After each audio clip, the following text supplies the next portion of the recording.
Muy buenos días, soy Delvis Grisel Ortiz. Les doy la bienvenida a esta edición de Delvis Grisel y compañía. Gracias por escucharnos, gracias por estar aquí en este día tan especial en el que vamos a estar hablando de un tema que a mí me encanta mucho y en el cual he estado ligada por muchos años porque me parece que es fundamental, y es el tema de la paz. Hoy me acompañan las profesoras Anita Yudkin. Buenos días, Anita. Buenos días, buenos días. Y la profesora Anaida Pascual, catedrática de la Facultad de Educación. Anita, a mí se me olvidó preguntarte exactamente, Anita, es que empiezan las dos con A,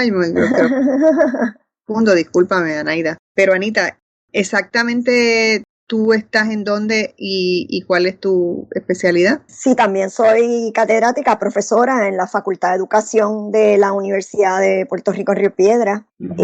Yo enseño en el Departamento de Fundamentos de la Educación y mi colega Anaida en el Departamento de Estudios Graduados. Ese es mi departamento, esa es mi facultad. Ah, mira, no sabía eso. Qué bien, qué bien. Me gradué de la Facultad de Educación en el 1978. En el 1978 me gradué de la Facultad de Educación. Y fue una experiencia realmente muy, muy agradable. ¿De qué área te graduaste, Delvis? Estudié educación secundaria con concentración en drama. Ah, mira. Ajá. Así es la cosa. Bueno, pues vamos a hablar. Quisiera que, como ustedes están trabajando con la Cátedra UNESCO y las he traído aquí porque he sabido que hay una nueva publicación que me llama muchísimo la atención, su título, que es Descolonizar la Paz, y yo me pregunto cómo se puede hacer eso y ustedes me van a ilustrar en la mañana de hoy y me van a decir cómo es la cosa, cómo es el evento. Así que quisiera, como es un documento que ha fomentado y que ha trabajado precisamente la Cátedra UNESCO, empecemos por decir lo que es la Cátedra UNESCO de Educación para la Paz. Anita. Bueno, nosotras dos, Anaida y yo, ¿verdad? Anaida fue la primera coordinadora de la Cátedra UNESCO de Educación para la Paz y yo he sido la segunda, y hemos continuado desde el inicio, ¿verdad? Trabajando juntas ambas.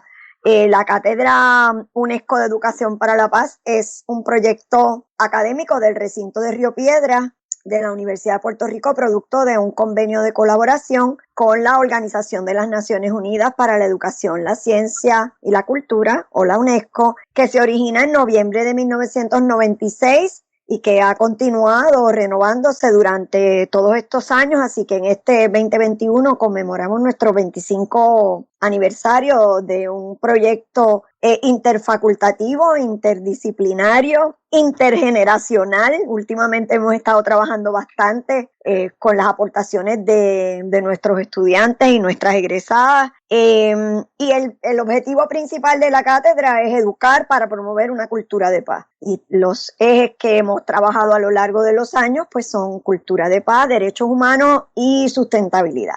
De eso se trata a grandes rasgos. Si Anaida quiere añadir algo. Bueno, creo que ya tú lo has cubierto prácticamente todo lo esencial, pero sí quiero añadir que la cátedra, ¿verdad? Tiene dos dimensiones, una dimensión internacional y una dimensión, ¿verdad?, que siempre hemos validado, defendido, abogado por ella, que es puertorriqueñizar todo este trabajo de construir una cultura de paz. Así que aunque tenemos una dimensión internacional y estamos vinculados a una serie de redes a nivel global, empezando porque formamos parte de la UNESCO, pues realmente desde que comenzamos decidimos que había que contextualizar todo este trabajo y puertorriqueñizarlo de la manera que lo hemos hecho desde el inicio. Prueba de ello es que nuestra primera lección magistral, ¿verdad?, se llamó a la Universidad de la Cárcel y la dictó el doctor Fernando Picó.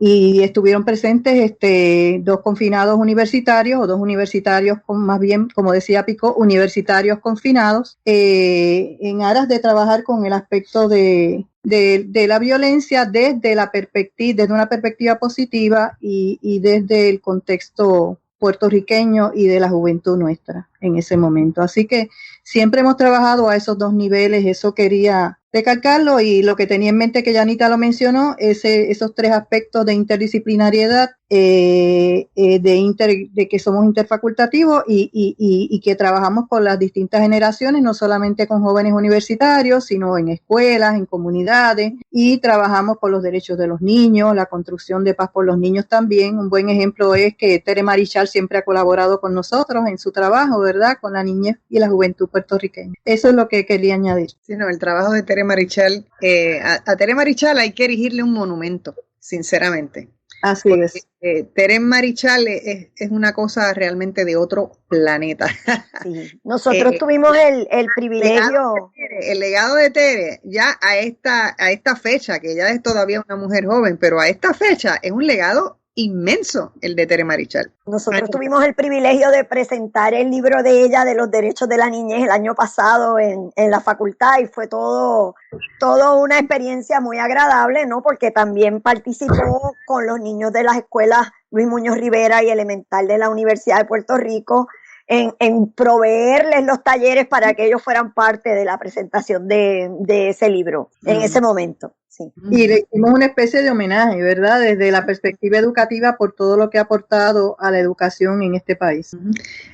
Anaida, cuando tú dices puertorriqueñizar la paz, ¿a qué te refieres? ¿Qué lo hace necesario? Lo hace necesario precisamente todos los distintos niveles de violencia o contextos de violencia y de vulnerabilidad que vivimos en este país en todas sus dimensiones, porque usualmente se habla de la paz como si fuera la ausencia de guerra o de conflicto o de violencia directa, pero nosotros trabajamos con una paz en positivo, ¿verdad? Con una paz positiva que incluye abordar todas las dimensiones de violencia simbólica, cultural, estructural, educativa, todos los niveles, ecológica, todos los niveles de violencia los trabajamos, y los trabajamos tanto a nivel local o nacional como a nivel internacional, y los vínculos entre estas. O sea, es ver la paz desde una perspectiva contextualizada. Eso está muy relacionado también con el aspecto de descolonizar la paz que se menciona en el título, ¿verdad? Que Anaida, antes de que sí, quisiera añadir algo, antes de que entremos en descolonizar la paz, el tema de puertorriqueñizar la paz, que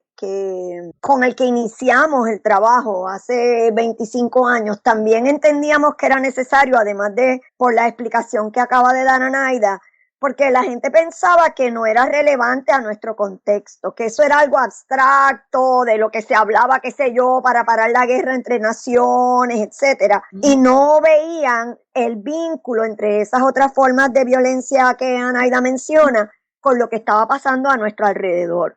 Entonces, ¿cómo era necesario construir paz para reducir todos esos tipos de violencia en nuestro país, ¿verdad? En nuestro entorno? Y así fue que comenzamos a trabajar con aterrizar ese concepto a nuestra realidad al inicio. Y claro, que ahora vinculamos con la nueva publicación.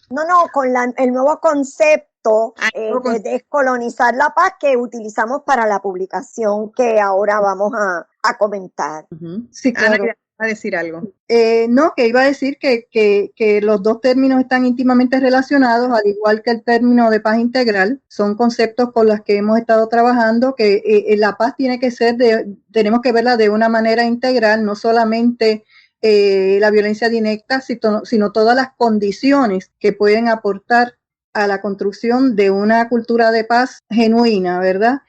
Condiciones estructurales, ecológicas, etcétera, todos los niveles. Y en ese sentido son unos conceptos claves en todo el trabajo que hemos estado haciendo, aunque recientemente estos dos conceptos han cobrado auge en el campo de los estudios para la paz, y eso pues podemos abundar un poquito más adelante cuando tú estimes necesario sobre los conceptos de paz integral y descolonización de la paz o descolonizar la paz, que se están trabajando actualmente en distintas partes del mundo. Especialmente en América Latina. Especialmente en América Latina, claro que sí, porque aquí la clave es contextualizar la paz en las distintas situaciones, no solamente de violencia, sino de vulnerabilidad también. Ese binomio violencia-vulnerabilidad es esencial también traerlo a colación, porque hay muchas situaciones por ejemplo, la pobreza es una situación de vulnerabilidad, ¿verdad? Podemos verla como que proviene de una violencia estructural también, pero pues hace a la gente muy vulnerable. Y en ese sentido, todas estas situaciones de violencia y vulnerabilidad se contextualizan y se le da valor desde los contextos comunitarios, nacionales, etcétera, de una manera pertinente, real, inmediata. Y también estamos hablando de romper esquemas, ¿no? De cómo definimos las cosas, cómo miramos, en este caso, el campo de los estudios de la paz desde una óptica fundamentalmente del norte, ¿no? Entonces, cómo vamos construyendo nuestros propios saberes, cómo nosotros desde la acción, desde la investigación, desde la reflexión en nuestros distintos contextos, vamos construyendo saberes y formas de entender lo que es la paz para nosotros y cómo podemos generar las condiciones que lleven a ella. Y de eso se trata este concepto que no es nuestro, ¿verdad? El concepto de descolonizar la paz no es originalmente nuestro. Nosotras lo hemos adoptado para ponerle ese título a la antología y que refleje una línea de pensamiento, pero no es originalmente desarrollado por nosotras el concepto. Si hay que descolonizar la paz, ¿por qué entendemos que está colonizada la paz? Bueno, en parte... lo que mencionó Anita de los estudios sobre la paz, acerca de la paz, es esencial aquí, porque de ahí es que surge el concepto, porque se ha estudiado todo lo que tiene que ver con asuntos de paz y violencia desde una visión del norte, pero también, sobre todo, de una visión eurocéntrica, ¿verdad? Europea. Entonces, en las naciones que no pertenecemos, ¿verdad? Bueno, lo de Puerto Rico es relativo, ¿verdad? ¿Qué somos? Pero las naciones que no somos parte integral del norte ni de Europa, pues tenemos nuestras propias idiosincrasias, nuestras propias realidades, y entonces pasa como con todos los campos de estudio, que también nos hemos dejado influenciar de tal manera que no hemos desarrollado nuestras propias epistemologías, nuestro propio conocimiento, nuestros propios saberes y nuestras propias maneras de interpretar las cosas desde nuestras realidades.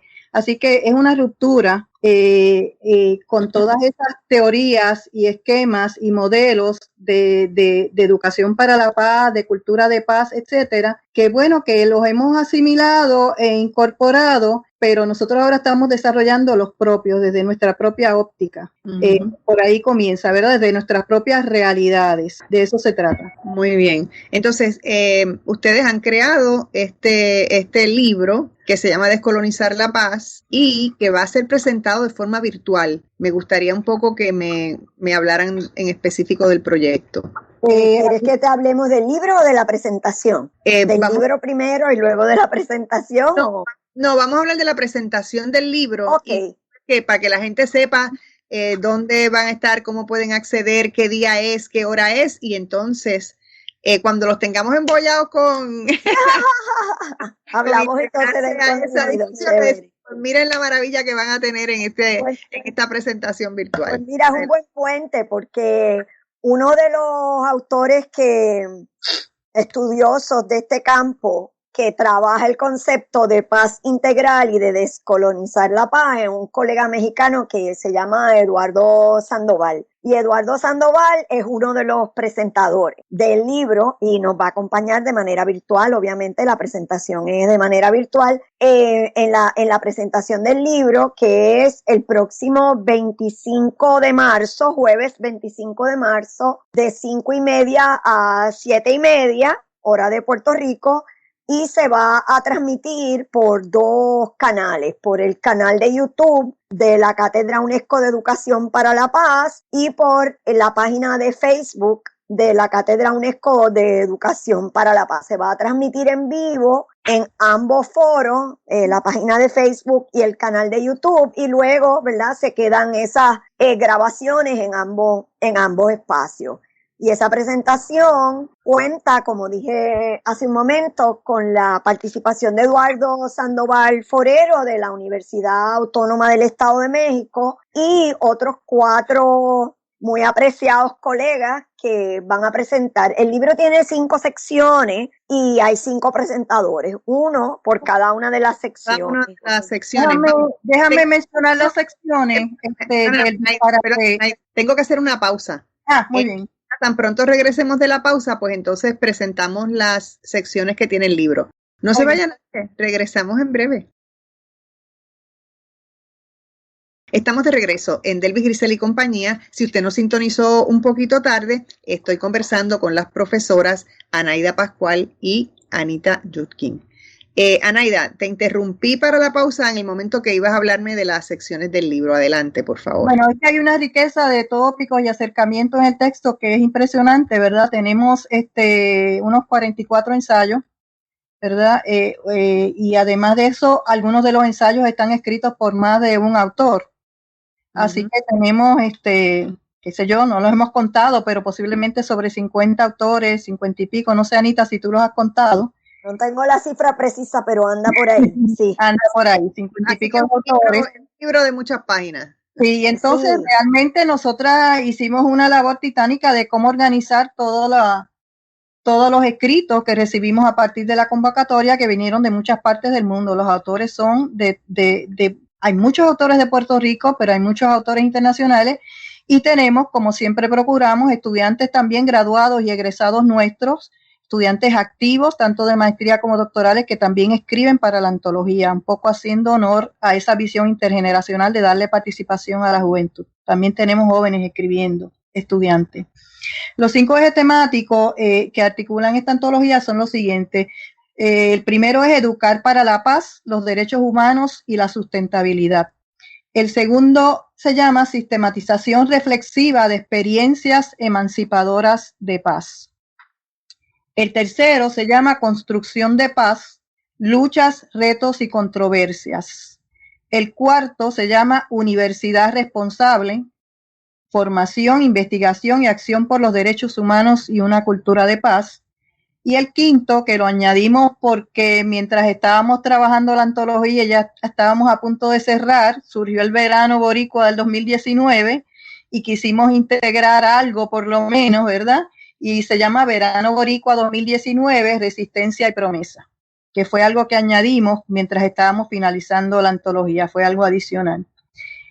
También tenemos un escrito inicial que es de estas dos servidoras, ¿verdad? Que somos las editoras del libro. Tenemos un equipo editorial también que colaboró. Y en este escrito original, pues Anita y yo explicamos un poco todos estos conceptos y damos una visión general de la antología. Y hay una línea del tiempo maravillosa que me gustaría que Anita también abundara sobre eso, de los 25 años de trabajo de la cátedra.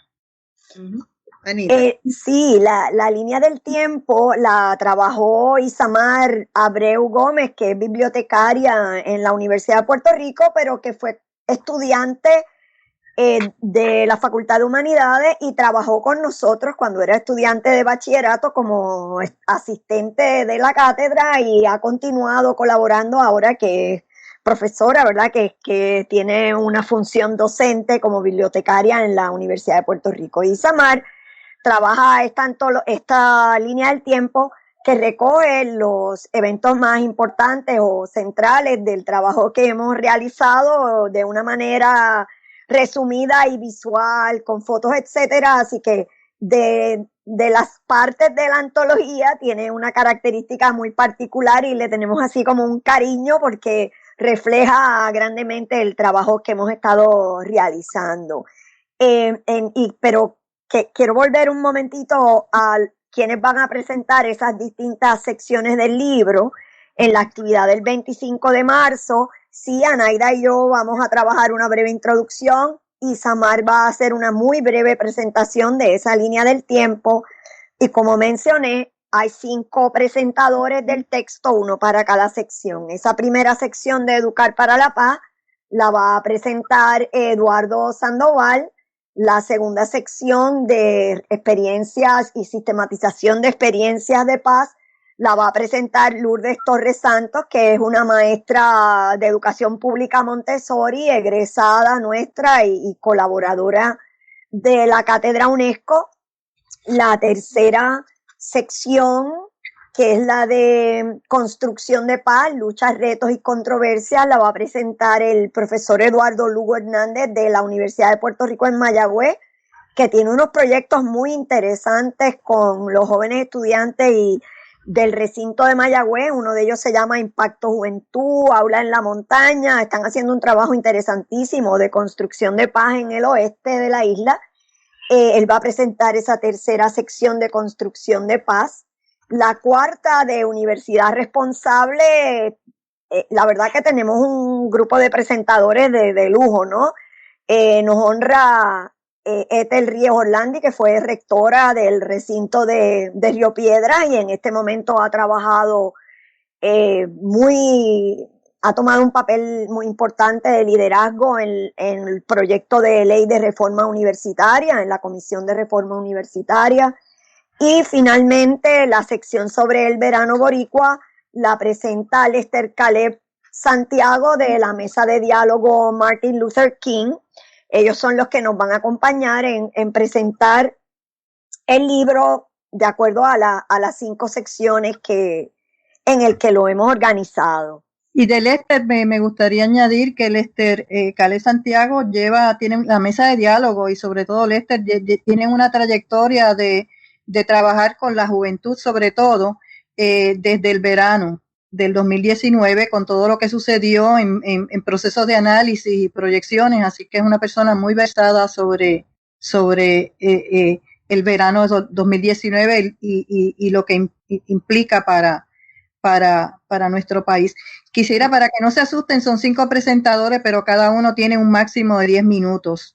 Así que la actividad no va a durar más de 2, la tenemos pautada para 2 horas y está programada como un programa radial como el tuyo. Ajá, ok, todo está medido. Todo está medido, sí. Yo quiero aprovechar, ya que has vuelto a mencionar el verano del 19, y estamos hablando de la cultura, de crear cultura de paz.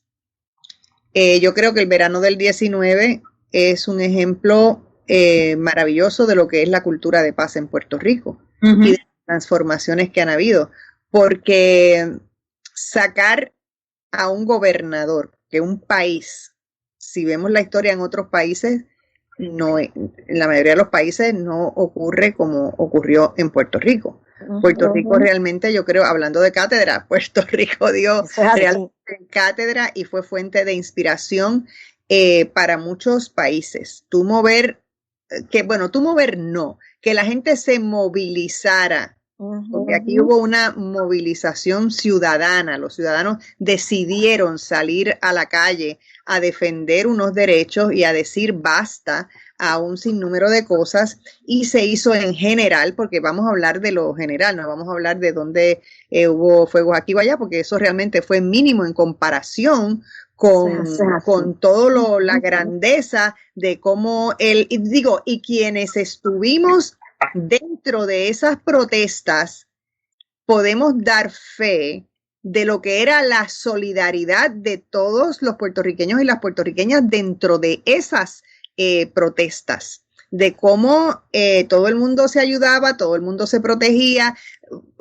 ¿Cómo ustedes analizan esa manifestación de cultura de paz? ¿Ustedes entienden que es toda una transformación o que realmente es un desarrollo de lo que es la cultura de paz en Puerto Rico tradicionalmente? ¿Cómo ustedes lo analizan? Yo quisiera traer dos asuntos. Uno, el primero que voy a traer de los dos. Yo estoy discutiendo con mis estudiantes en mi clase de Educación para la Paz ahora mismo, esta semana, precisamente el tema de la no violencia y el verano de 2019, entre otros, ¿verdad?, ejemplos en la discusión con ellos. Y algo evidente en relación al verano, ¿verdad?, es que eso no surge de la nada. Sí, hubo una serie de eventos como el chat, etcétera, que empujaron a las personas a decir, mira, ya, no más, ¿verdad? Y genera una movilización como nunca habíamos visto en el caso de nuestra historia. Aunque sí habíamos visto una situación de de unión de voluntad similar para sacar a la Marina de Vieques, la cantidad de personas, ¿verdad? Y de las generaciones, etcétera, que participaron en el verano de 2019, pues era sin precedente. Pero esa movilización del verano de 2019 no surge de la nada, ¿verdad? Surge de como sociedad hemos ido creando movilizaciones, organizaciones, reclamos, por ejemplo, todos los reclamos de los grupos feministas sobre la violencia de la mujer, que ya habían estado cercanas a esa fecha ahí, ¿verdad? Y que ellas también son parte de la comunidad LGBT, ¿verdad? De distintos sectores de la sociedad que ya tenían una trayectoria y se lanzan. Al principio habían bien pocas personas frente a la fortaleza. Me acuerdo una historia que siempre hacen en Casa Pueblo, de que cuando convocaron la primera actividad había una persona en el público y cómo fueron creciendo. Los movimientos y las movilizaciones son así, ¿verdad? No empiezan donde llegamos en el verano de 2019. El verano de 2019 culmina, ¿verdad? Muchas cosas que ya estaban ocurriendo en Puerto Rico y que se... mencionar que entre esas cosas que estaban ocurriendo y que desarrollaron todo esto tenemos los efectos del huracán María. Por supuesto. Eso viene, o sea, las muertes de María. Exacto, el 2017 y todo lo que el país tuvo que realmente enfrentar y mirarse a sí mismo, porque yo creo que parte de lo que ha ocurrido aquí y lo que sigue ocurriendo, porque como decía ahorita, es que son cosas que van en desarrollo, no son cosas que se dan realmente de la noche a la mañana, pero en el caso del huracán María, donde nos quedamos solos, desprovistos, solamente con un bounty en la mano, con un papel toalla, con un rollo de papel toalla en la mano, pues entonces hay como yo creo que una introspección importante en los puertorriqueños de, bueno, estamos solos, podemos solos, lo hemos hecho solos y ya basta de tragarnos algunos cuentos, ¿no? Pienso que todo eso fue desarrollando, pero lo interesante es que todo ese coraje, porque había mucho coraje. Y dolor. Coraje, dolor, frustración, un sinnúmero de cosas que podríamos mencionar, como todo eso, en lugar de transformarse en una violencia inmediata, no, eso se fue acomodando hasta tener unas manifestaciones mayormente pacíficas. Eso es. Yo quisiera añadir a eso, ¿verdad? Que sí, fue como la suma de una serie de acciones civiles no violentas, ¿verdad? Pero quiero destacar, ustedes han destacado el rol de las organizaciones, etcétera. A mí me gustaría destacar también el rol de la juventud. Sí. El rol del arte. Es muy importante, pero tengo que pausar. Sí. Anaida, voy a pausar, inmediatamente regreso contigo para que hablemos de los jóvenes, porque eso es fundamental. Ahí hay unas claves. Y el rol de la prensa, la quiero destacar también. Y que revelan el trabajo que se ha hecho por muchos años en torno a culturas de paz. Regresamos en breve, no se vaya nadie. Estamos de regreso en Delvis Grisel y compañía. Anaida, tuve que cortarte ahí, pero ya tú sabes, era inevitable, tenía que irme a la pausa. Pero bueno, estamos de regreso y hablemos de los jóvenes en todo esto.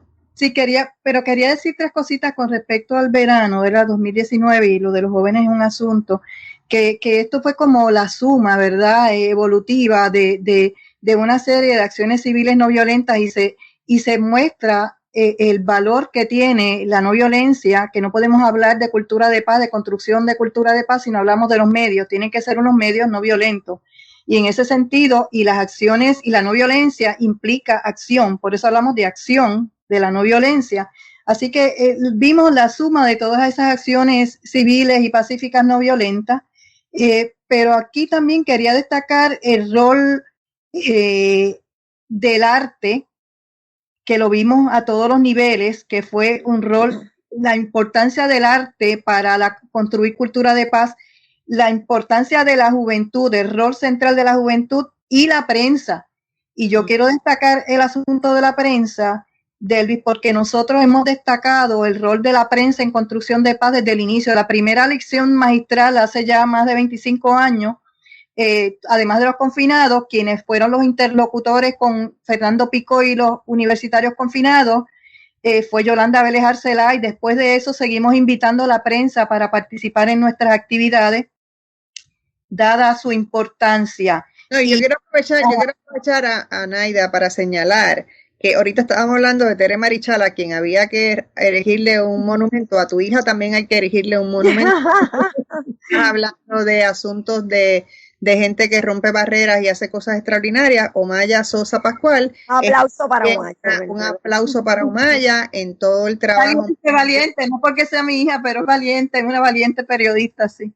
Definitivamente, ¿no? Y tú sabes, las cosas han cambiado mucho en los campos periodísticos en el país, y Omaya es el tipo de persona que ha mantenido esa verticalidad, esa valentía, que entiende perfectamente la importancia y el rol que tiene el periodismo en un país democrático y lo que puede hacer, y ella está... Ahí digo yo, otra más que está centrando cátedra. Continúa. Sí. Mira, como autores tenemos porque siempre también los consideramos no solamente como interlocutores en nuestras actividades, sino a los periodistas los consideramos también para escribir.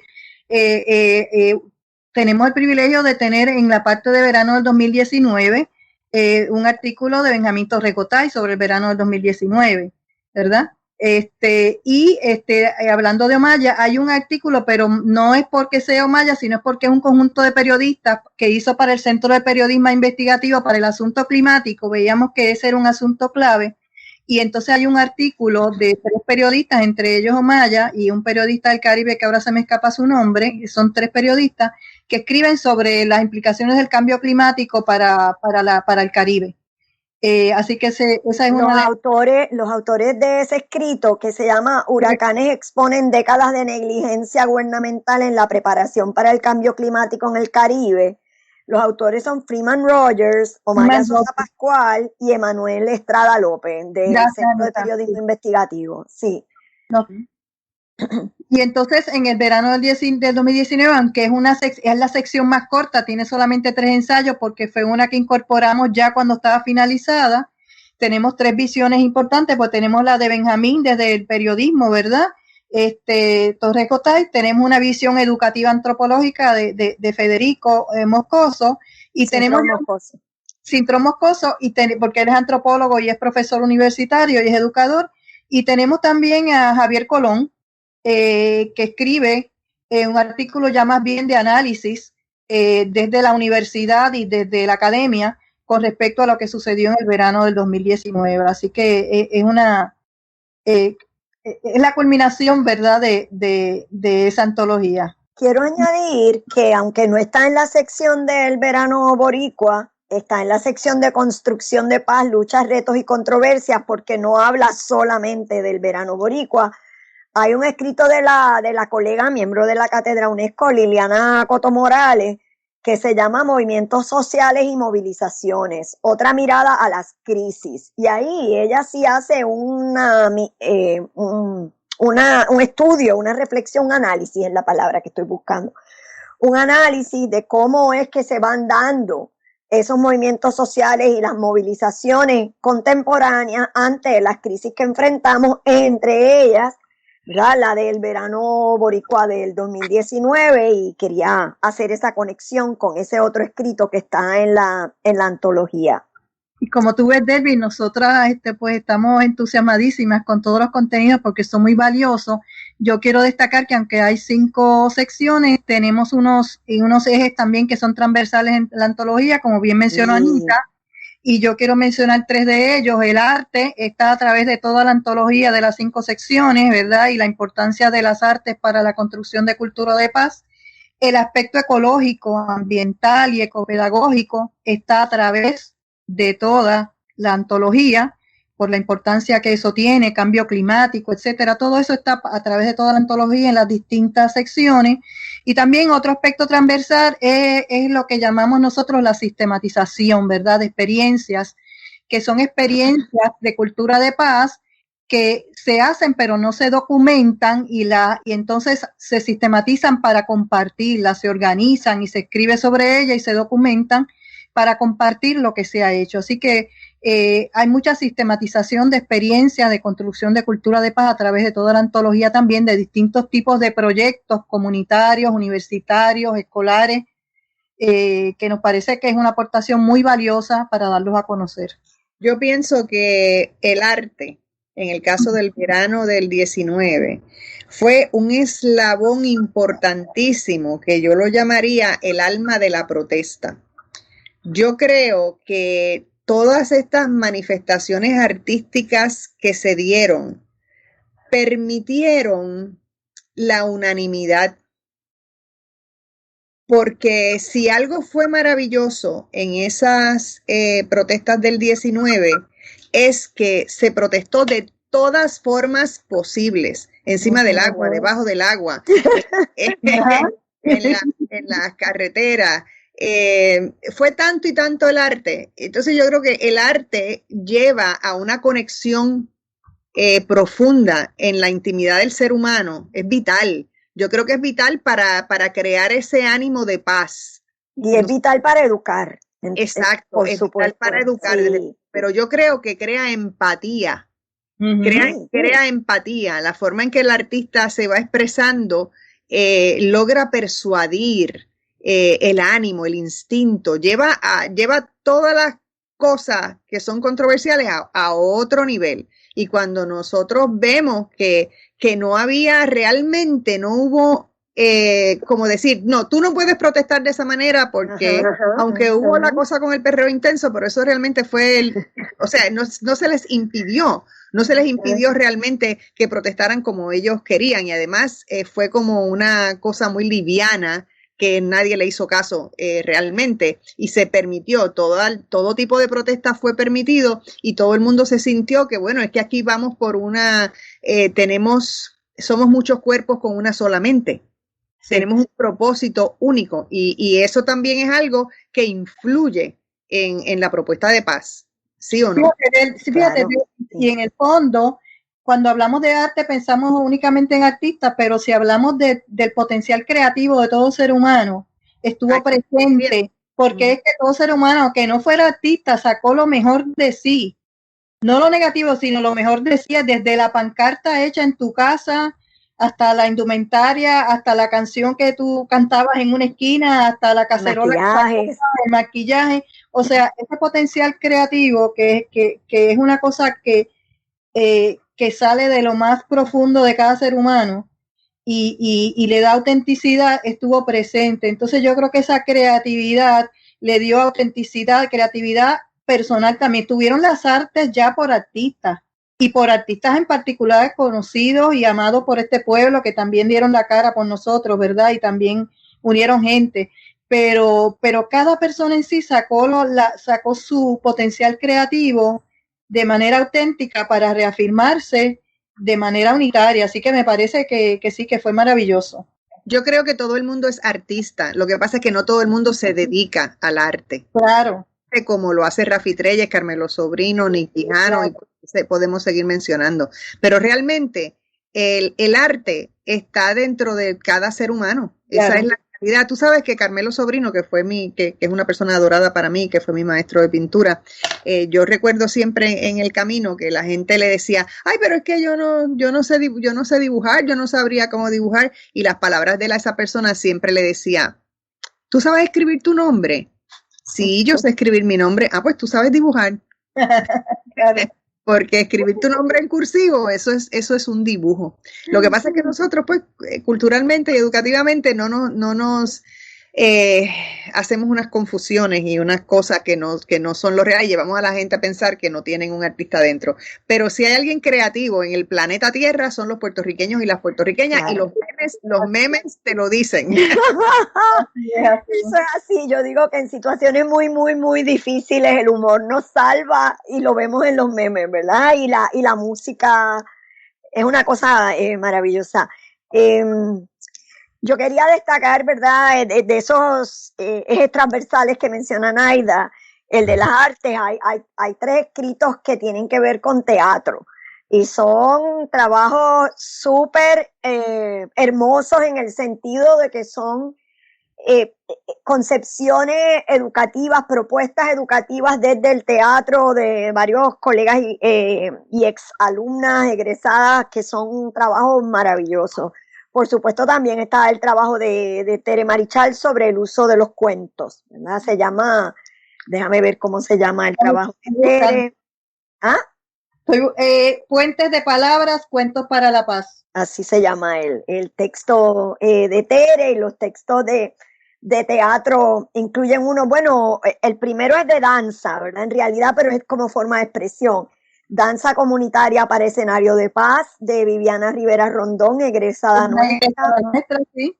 Teatro para todos y todas, Teatro para liberarte, de la profesora Liliana Cruz Rosario, de la Escuela Secundaria de la Universidad de Puerto Rico, y un trabajo de colegas que lo trabajaron desde la Universidad de Puerto Rico en Calley, que se llama La cultura de paz se construye, radiografías artísticas, proyectos ecopedagógicos de transformación social y sostenibilidad.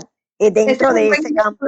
Este es un buen ejemplo de la interdisciplinariedad de nuestro trabajo y de esta antología. Fíjate cómo ahí las compañeras y compañeros unen el aspecto ecopedagógico con el teatro, con la transformación social, con la sostenibilidad y esas radiografías, lo que ellos llaman las radiografías artísticas, ¿verdad? Y hay que ver que nuestros teatreros siempre están retando la gravedad. Tengo que hacer una pausa, regresamos en breve.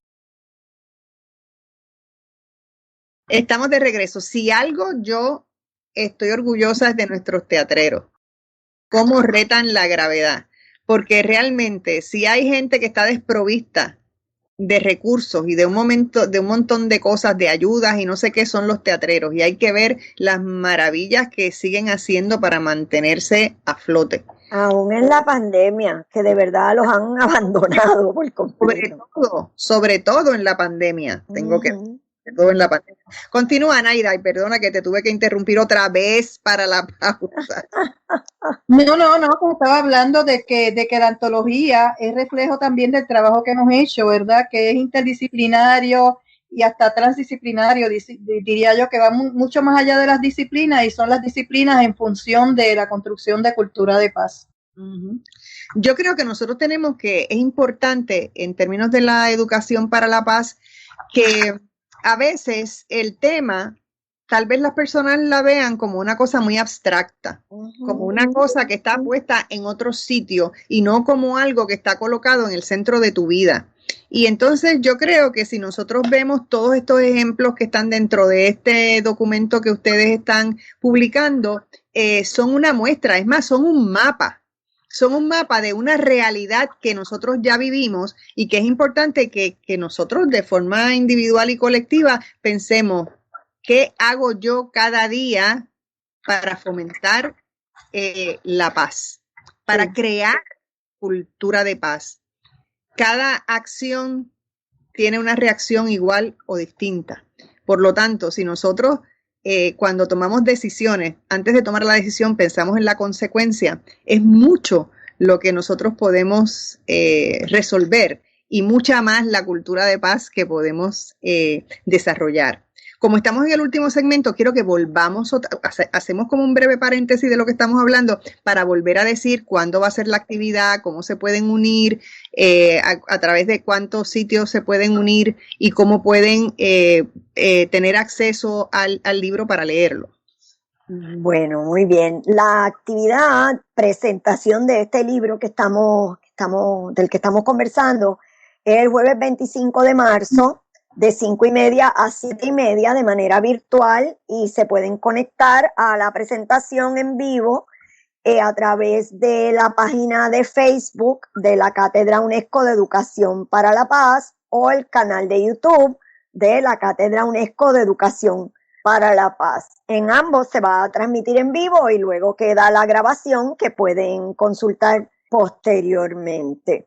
El jueves 25 de marzo a las 5:30 de la tarde, hora de Puerto Rico. Y para acceder al libro, pues una manera fácil de hacerlo es buscar Cátedra UNESCO de Educación para la Paz en la red, en la web, y ir a la página y va a aparecer en la portada, pero la dirección específica es unescopass.uprrp.edu, unescopass.uprrp.edu, y ahí entran a la página de portada de la página web de la Cátedra UNESCO y van a ver enseguida, ¿verdad?, el anuncio del libro con el enlace, y pueden acceder al libro en su formato como volumen completo o cada uno de los artículos de manera independiente en formato PDF. Uh-huh. ¿Qué se nos queda? Vamos a ver. Bueno, yo quisiera, fíjate, que recalcar que esto es un esfuerzo conjunto y que aunque Anita y yo, al igual que hicimos con la antología de los primeros 10 años de la cátedra, pues esta de los 25 también fuimos las editoras, realmente tuvimos un equipo editorial y mucha ayuda de mucha gente, así que quería destacar eso, ¿verdad? Que tuvimos un equipo editorial de Luis Rivera Pagán, José Luis Méndez, Pinchi Méndez, Carlos Muñiz, Laura Vélez, Steph Guzmán, estudiantes también, diseño de portada, Edwin Pérez, diagramación, Joel Donato, y podríamos seguir de todos los compañeros y colegas de la cátedra, que es un esfuerzo siempre conjunto de cuántos de ellos y ellas colaboraron en esta iniciativa. Y quería agradecerlo públicamente también. Importantísimo. Sí, bueno, y la línea del tiempo también, que Isamar le dio tanto. ¿Ah? Le dio vida. Le dio vida, sí, así le dije yo que porque esa línea del tiempo tiene 40 páginas. Es de verdad un trabajo de documentación.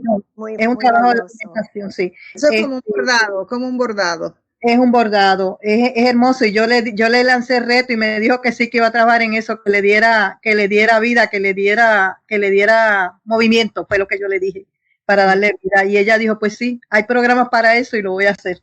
Así que yo quiero destacar, antes de irnos, la dimensión internacional del trabajo, porque sí hemos hablado, ¿verdad?, bastante de las aportaciones que hemos hecho y de los temas que hemos trabajado desde Puerto Rico. La mayoría de los autores, a mucho orgullo lo digo, son de aquí de Puerto Rico, y a mucho orgullo lo digo porque ha sido parte de nuestra trayectoria que se conozca a nivel internacional el trabajo que aquí se hace y se reconozca el trabajo que hacen los académicos, los investigadores, las educadoras en este país, que muy pocas veces se conoce o se documenta. Pero además, ¿verdad?, que ese es el eje central del trabajo, son estas aportaciones. La cátedra ha participado desde sus inicios en una serie de alianzas y redes internacionales para comenzar, como dijo Anaida, que somos parte de una iniciativa de la UNESCO que une proyectos universitarios alrededor del mundo. Y somos parte de una red de cátedras UNESCO de derechos humanos y también de una red latinoamericana y caribeña de educación en derechos humanos, que nuestros colegas que conocemos a través de esa red, muchos también han aportado a la antología, ¿verdad? Colegas de Chile, de Argentina, de México, que pertenecen a esa red y han aportado sus trabajos a esta antología. De Brasil de también. Brasil, claro, sí, de Brasil también. También hay varios colegas españoles que aportan y norteamericanos también que aportan a la antología. También nosotros hemos participado durante este tiempo muy de cerca en los institutos internacionales de educación para la paz, y de ahí también tenemos varios colaboradores que aportan escritos en este trabajo. De hecho, de ahí que conocemos a Eduardo Sandoval, el colega mexicano que va a ser uno de los presentadores en la actividad del 25. Lo conocimos en un instituto de educación para la paz que auspiciamos y celebramos acá en Puerto Rico en el 2013. Y que luego él nos invitó a ir a Toluca, a nosotros dar unos talleres a estudiantes doctorales en el campo de estudios para la paz. ¿Y me podrían decir algunos de los temas que estas personas tratan, los que están en otros países? Porque me has dicho los temas que tratan los puertorriqueños. Muy bien. Antes de eso, déjame decir algo, porque no lo habíamos dicho que era importante, el binomio cultura de paz, derechos humanos. Que está presente en toda la antología, porque no podemos hablar de cultura de paz sin hablar de derechos humanos. Y con los ejemplos que va a dar Anita, pues se va a ver eso. ¿Okay? Eso es así. Mira, el muy apreciado amigo Abraham Mayenzo de Chile, que es un referente en América Latina en el campo de la educación en derechos humanos, él tiene un escrito junto a un colega que se llama Jorge Pávez Bravo, que se llama Atender los temas emergentes, desafío ineludible y permanente de la educación en derechos humanos. Pero el tema emergente que él aborda en ese escrito es la corrupción. ¿Cómo trabajamos el tema de la corrupción desde una perspectiva de derechos humanos y de educación en derechos humanos? Que es un tema, obviamente, él está hablando particularmente del caso de Chile, pero que nos atañe a todos como un problema de derechos humanos en la actualidad. La colega Alicia Cabezudo, que es argentina, ella escribe sobre diversidad cultural e identidades en la ciudad, perspectivas desde la pedagogía urbana y la cultura de paz. Irma Isabel Salazar Mastache de México escribe sobre un plan de convivencia escolar mexiquense que desarrollaron en el Estado de México, y ella está haciendo un recuento de su origen, el alcance y conclusiones preliminares de los resultados de ese programa de convivencia escolar. Estoy buscando los otros trabajos, voy a llegar a ellos ahora mismo. Matías Penjos, que es de Argentina, escribe sobre la autonomía universitaria en riesgo, sobre el avance neoliberal en tiempos de represión en Argentina durante el pasado gobierno de Macri. Los colegas brasileños Ulises Terto, Vilma de Fátima Machado y Ricardo Barbosa escriben sobre Bolsonaro, militarismo y la amenaza fascista, el papel de defensores de los derechos humanos en la protección de la democracia brasileña desde la educación en derechos humanos. Y Victoria Candel, también de Argentina. Esto es un ejemplo muy interesante porque hay dos escritos, uno de Argentina y uno de Puerto Rico. Victoria Candel escribe sobre la experiencia en la Universidad de Lanús de integrar en toda preparación a nivel universitario la preparación en derechos humanos. O sea, está transversalizado para todas las concentraciones en la universidad.